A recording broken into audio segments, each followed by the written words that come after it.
Hey everyone, it's Carissa at Sprinkled with Glitter. Thanks for stopping by today. Today I'm going to do a little bit of stencil smooshing.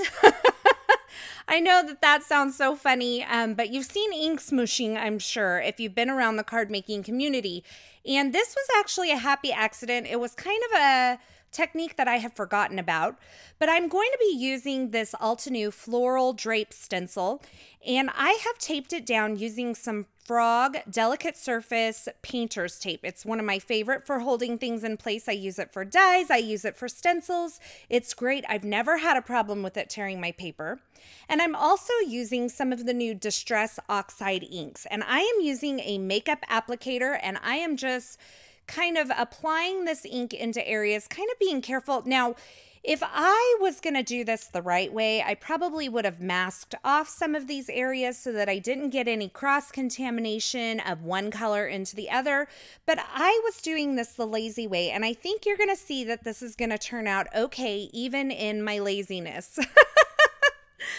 So I am using Worn Lipstick Distress ink and the Cracked Pistachio Distress ink. I'm also going to bring in the Spice Marmalade just for a little bit of ink blending here, kind of, you know, just toning down that pink a little bit, adding a little warmth into it. You don't have to do this, but I just wanted to add a little variation in color in those flowers. Now, these Distress Oxide inks are a little bit different than the traditional Distress inks. They are a pigment dye ink hybrid, so you kind of get the best of both worlds. Now, just like the traditional Distress inks, these are water reactive, and I am going to use the Sukanyeko Shimmer Sparkle Spritz today to create that water activation effect. So I'm giving this stencil a good spritzing of the sparkle spritz. I'm going to end up with the shimmery mist all over the finish of these. And the other difference is that when you expose these to water or to moisture, when you cause them to activate with some sort of spritz or spray, water or shimmer spritz, they dry with an oxidized effect. Now you almost get like this chalky finish. It looks almost like you could rub it off, but you can't. And what I'm doing here is I'm adding a little bit more spritz in areas where I want it to react more. Now here is where my happy accident came in, because I didn't plan on doing this, but I thought, oh my gosh, how cool does that stencil look? So I am grabbing some more cardstock here. This is just some Nina Solar White, and I am pressing it down onto the stencil. Now that shimmer spritz has sat on there, so there's still some moisture on top of this stencil, and I'm going to just press my cardstock onto the stencil, and look what I get. Voila! It's so cool. It has like this splattered out effect. It's very artsy. It's something that's a little bit different than I normally do, but I really loved the effect of this. And so I'm getting those bold, vibrant colors that you get with those Distress Oxide inks because they are a pigment dye ink hybrid. You get that really bold, saturated image. It is not like a dye ink that soaks into the paper that's a little bit translucent. It is actually an opaque finish. So that's the difference also between the finishes in the Distress Oxide and the traditional Distress ink. Now you can see here, I'm trimming these panels down, and they're not going to be traditional size panels. I'm just trimming them, kind of eyeballing it into what I think makes a good panel, and then I'll deal with the weird proportions a little bit later. So I'm just trimming them down, and now I have 4 panels here that I can use for cards, and that all came out of just that one time inking that stencil. You can see here I have one that's a little bit more narrow than the other, and so what I'll do is I'll narrow up my card base to make that a little more proportional. And what I'm doing here is just showing you that beautiful shimmer that you have all over using that Sparkle Shimmer Spritz. Now for my cards today, I'm going to be using a sentiment die cut from Concord and Ninth, and I wanted to add some dimension to it, but I didn't want to have to add foam adhesive to each one of these. Since I'm kind of mass producing here, I didn't want to take the time to have to do all that. So what I'm doing is I'm taking some stick-it adhesive and I'm applying it to some navy cardstock, and then I'm exposing that adhesive so that I can apply some white craft foam to the back. Now when I die cut my sentiment, it will automatically have that bit of dimension to it without me having to add some foam tape to the back of each of one of these sentiment dies. So in order to cut through all of the layers, I am going to use my precision base plate. Now the precision base plate is great for these intricate dies. It takes the place of your bottom cutting pad, and it's basically a metal plate that your die kind of cuts into. It doesn't have as much give as your traditional cutting plate, so it tends to cut through thicker things a little bit better, or it kind of gives you a better cut on some of these more intricate dies. Now this die is actually designed to straddle across a frame.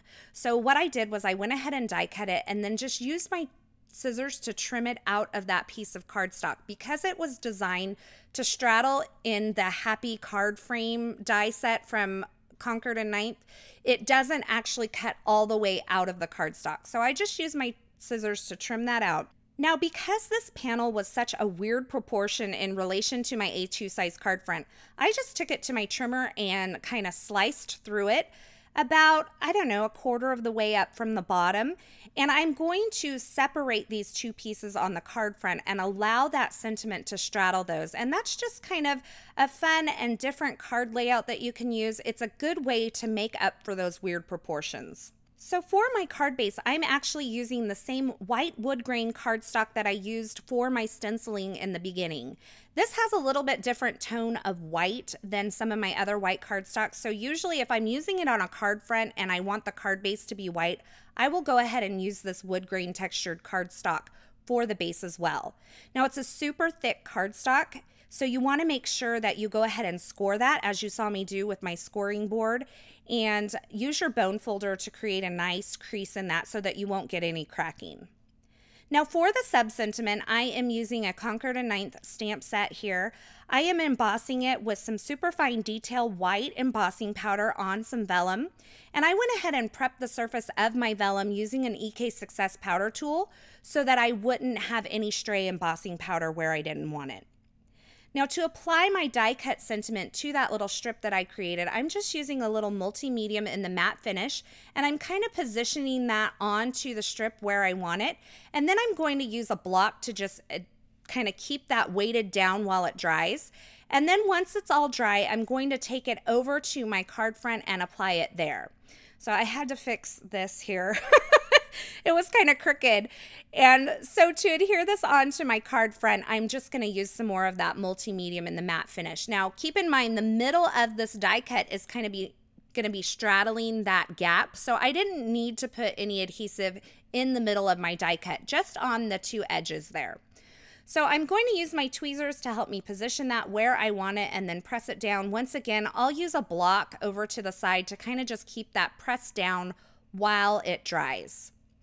Now, I wanted some matching cardstock, and I didn't have anything that was quite the same color as this Worn Lipstick Distress Oxide ink. So I just took my ink pad directly to a piece of Neenah Solar White cardstock. I spritzed it with some shimmer spritz, and you can kind of see that oxidized effect. You can see how it's not shiny. It has that kind of chalky effect as I dry it here. And so I am going to use that to die cut some hearts for my project. And that way I have some perfectly matching hearts to go around my sentiment on my project. Now, if you have some pink cardstock that matches the Worn Lipstick Distress Oxide ink, you could use that instead. I went ahead and adhered that down right by that kind die cut. And then I finished off this card using some clear sequins from Pretty Pink Posh. I'm just using my multi-medium matte finish to adhere those on. So here's a look at all of the cards that I created. I didn't go through all of them because they're all pretty much the same, using the same supplies. As always, you can find links to the featured products in the description at YouTube, but head on over to my blog because I'll have a complete list of supplies used over there, as well as more still shots and information.